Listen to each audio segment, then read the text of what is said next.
जी हाँ छात्रों, तो फाइनली कक्षा 10वीं विषय विज्ञान साइंस का असली वाला पेपर लेकर आ चुके हैं, जो कि आपका 27 फरवरी को होने वाला है।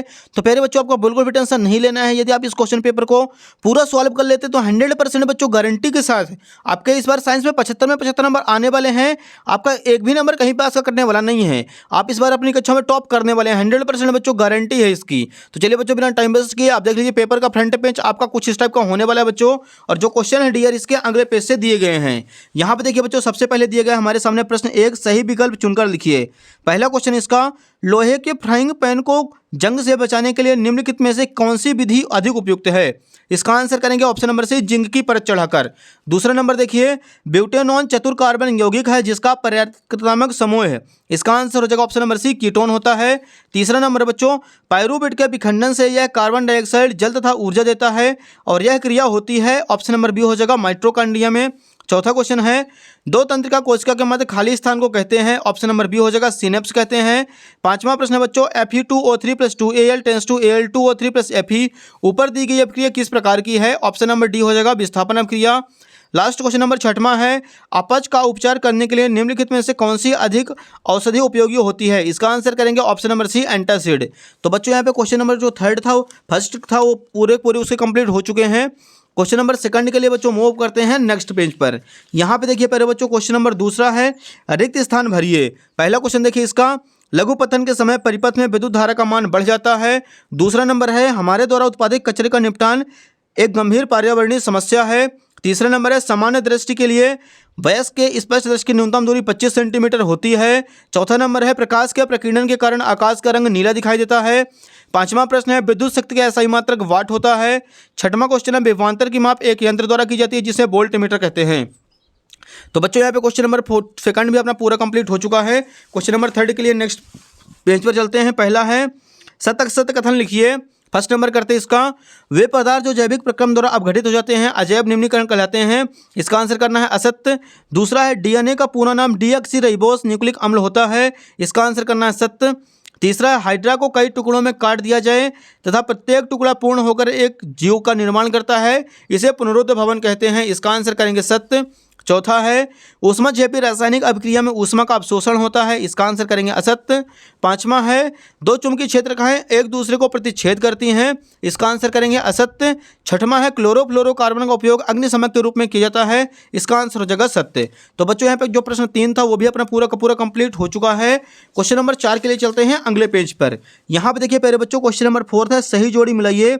एक साइड है आ, दूसरे साइड है बा। फर्स्ट नंबर देखिए इंसुलिन, इसका आंसर करेंगे रक्त में शर्करा का नियमन। दूसरा है संगमरमर, इसका आंसर हो जाएगा CaCO3। तीसरा है प्यारे बच्चों सिरका एसिटिक अम्ल। चौथा है ब्रोमीन, इसका आंसर करेंगे द्रव अधातु। पांचवा है बेंजीन C6H6। छठवां है लिंग गुणसूत्र, इसका आंसर हो जाएगा XY। तो पहले बच्चों क्वेश्चन नंबर 4 जो था वो भी अपना पूरा कंप्लीट हो चुका है। क्वेश्चन नंबर 5 देखिए अगले पेज पर, एक शब्द वाक्य में उत्तर लिखिए। फर्स्ट नंबर है, वंशागति के मुख्य नियम किसने प्रस्तुत किए? इसका आंसर करना है ग्रेगर मेंडल ने। दूसरा है, खतरे के संकेत का प्रकाश लाल रंग का क्यों होता है? इसका आंसर करना है लाल रंग का प्रकीर्णन बहुत कम होता है। तीसरा प्रश्न है, विद्युत ऊर्जा का व्यापारिक मात्रक लिखिए। इसका आंसर हो जाएगा यूनिट या किलोवाट घंटा। चौथा है, MRI का पूरा नाम क्या है? इसका आंसर हो जाएगा मैग्नेटिक रेजोनेंस इमेजिंग। पांचवा प्रश्न है डियर, रक्तदाब किसे कहते हैं? तो रक्त धमनियों की दीवारों पर रक्त द्वारा डाला गया दाब रक्तदाब कहलाता है। छठवां क्वेश्चन है, पादपों के तने की वृद्धि में सहायक हार्मोन का नाम लिखिए। तो इसका आंसर हो जाएगा बच्चों जिब्रेलिन। तो बच्चों क्वेश्चन नंबर 5वां भी अपना पूरा कंप्लीट हो चुका है। इसका भी आप लोग फटाक से स्क्रीनशॉट ले लीजिए। नेक्स्ट क्वेश्चन नंबर 5वां देखिए, प्रकाश संश्लेषण की क्रियाविधि का केवल रासायनिक समीकरण लिखिए। तो ये लीजिए बच्चों, 5वें का आंसर आपको यहाँ पे करना है। सबसे पहले ऊपर हेडिंग डाल देना है उत्तर क्रमांक 5, प्रकाश संश्लेषण की क्रियाविधि का केवल समीकरण 6CO2 + 6H2O। सूर्य का प्रकाश और क्लोरोफिल की उपस्थिति में C6H12O6 + 6CO2।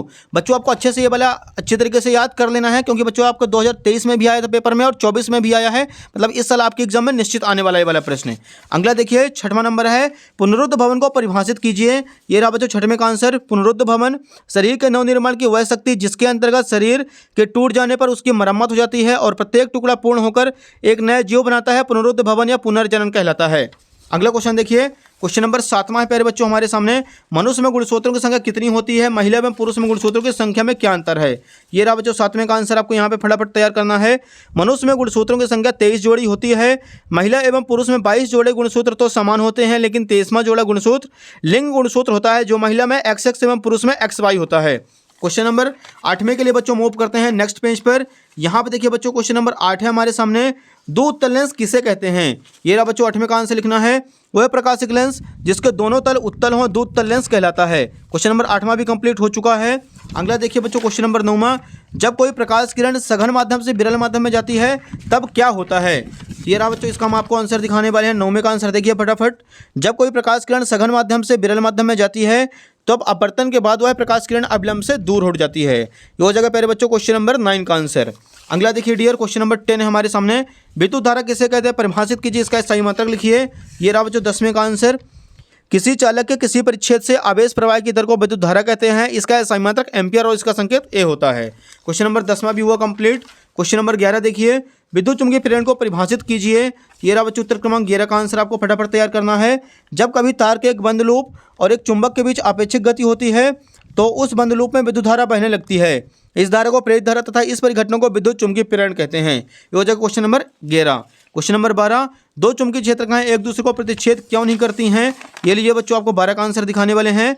दो चुंबकीय क्षेत्ररेखाएं अगर परस्पर प्रतिच्छेद करेंगी तो प्रतिच्छेद पर क्षेत्र की तीव्रता की दो दिशाएं होंगी, जो कि असंभव होता है। तो यहाँ पे 12 नंबर भी कंप्लीट हो चुका है। अगला देखिए डियर, क्वेश्चन नंबर 13, किसी एक पारिस्थितिक तंत्र की आहार श्रृंखला में विभिन्न पोषी स्तर प्राणियों के केवल नाम लिखिए। ये लीजिए बच्चों 13 नंबर, प्रथम पोषी स्तर में आपको लिखना है उत्पादक, हरे शैवाल एवं पौधे।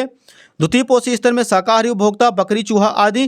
तृतीय पोषी स्तर में मांसाहारी उपभोक्ता, भेड़िया, चीता आदि। चतुर्थ पोषी स्तर में उच्च मांसाहारी, गिद्ध वगैरह आदि। ये हो जाए क्वेश्चन नंबर 13 का राइट आंसर।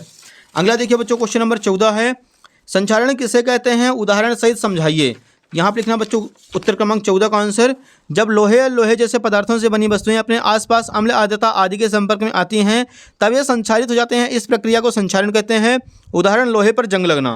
क्वेश्चन नंबर 15 देखिए, आघातवर्धनीयता एवं तन्यता का अर्थ लिखिए। तो यहाँ पे आंसर लिखेंगे आघातवर्धनीयता, धातुओं को वह गुण जिसके कारण वे पीटने पर चादर की तरह फैल जाती हैं, आघातवर्धनीयता कहलाती हैं। तन्यता में लिखना है धातुओं का वह गुण जिसके कारण उनके तार खींचे जा सकते हैं, तन्यता कहलाती है। क्वेश्चन नंबर 16 देखिए, संतृप्त एवं असंतृप्त कार्बन यौगिकों का एक एक उदाहरण लिखिए।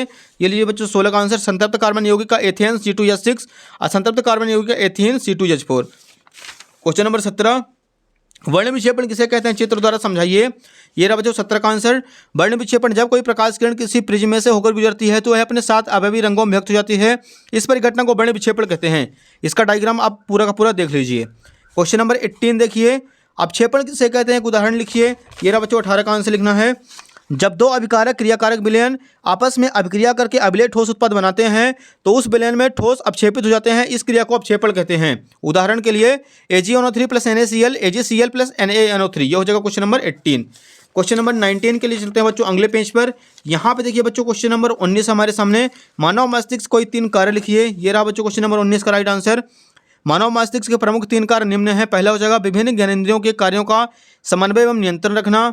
दूसरा, बुद्धि, विचार, स्मृति एवं मनोभावों का प्रमुख केंद्र मस्तिष्क है। तीसरा, सभी ऐच्छिक एवं अनैच्छिक क्रियाओं का समन्वय और नियंत्रण करना। ये हो जाएगा बच्चों क्वेश्चन नंबर 19 का राइट आंसर। अगला क्वेश्चन देखिए डियर, क्वेश्चन नंबर 20 है, मनुष्य के पाचन तंत्र का स्वच्छ नामांकित चित्र बनाइए। तो आप लोग बना लेंगे इसे। क्वेश्चन नंबर 21 देखिए, pH परिवर्तन के कारण दंत किस प्रकार का होता है, इससे कैसे बचा जा सकता है। ये रहा बच्चों 21 का आंसर। pH परिवर्तन के कारण दंत क्षय, उदासीन pH स्तर 7.0 होता है। जब मुंह का pH स्तर 3.5 से नीचे गिरने लगता है तो दंत क्षय होने लगता है। pH स्तर के नीचे गिरने के कारण अति अम्लीय भोजन एवं पेय का अधिक से अधिक उपयोग होता है। दंत क्षय से बचाव के लिए हमको अम्लीय भोजन एवं पेय का कम से कम उपयोग करना चाहिए। प्रत्येक बार भोजन के बाद अच्छों की दांतों से सफाई करनी चाहिए। रात्रि को सोते समय तथा प्रातः जागने के बाद हमको नियमित रूप से ब्रश करना चाहिए। ये हो जाएगा बच्चों क्वेश्चन नंबर 21 का आंसर। लास्ट क्वेश्चन देखिए बच्चों 22 नंबर है, एल्केन्स जाति श्रेणी के किन्हीं 4 सदस्यों के नाम अणुसूत्र में संरचना सूत्र लिखिए। ये रहा बच्चों 22 का आंसर। एल्केन का नाम, अणुसूत्र और संरचना सूत्र, मेथेन CH4, तो यहाँ पे 1 कार्बन और 4 हाइड्रोजन जोड़ देना है। दूसरा एथेन C2H6, 2 कार्बन और 4 हाइड्रोजन जोड़ देंगे। तीसरा प्रोपेन C3H8, 3 कार्बन बच्चों और 8 हाइड्रोजन जोड़ देना है। चौथा ब्यूटेन C4H10 4 कार्बन आ जाएंगे और 8 हाइड्रोजन, आपको 10 हाइड्रोजन चारों तरफ से जोड़ देना है। तो यहाँ पे क्वेश्चन नंबर 22 भी कंप्लीट हो चुका है। तो बच्चों आपको उम्मीद है कि पूरे क्वेश्चन पेपर समझ में आ गया होगा। आप फटाफट वीडियो को लाइक कर, चैनल को सब्सक्राइब करिए, नोटिफिकेशन को ऑल पे प्रेस कर लीजिए, क्योंकि आपके सारे विषय के जो असली क्वेश्चन पेपर हैं सॉल्यूशन के साथ इसी यूट्यूब चैनल पर मिलने वाले हैं। बहुत सारे बच्चे चैनल सब्सक्राइब कर लेते हैं लेकिन वीडियो को शेयर करना भूल जाते हैं। बच्चों फटाफट आप वीडियो को ज़्यादा से ज़्यादा बच्चों को शेयर कर दीजिए ताकि सभी बच्चों को जो है असली क्वेश्चन पेपर प्रोवाइड हो सके। धन्यवाद।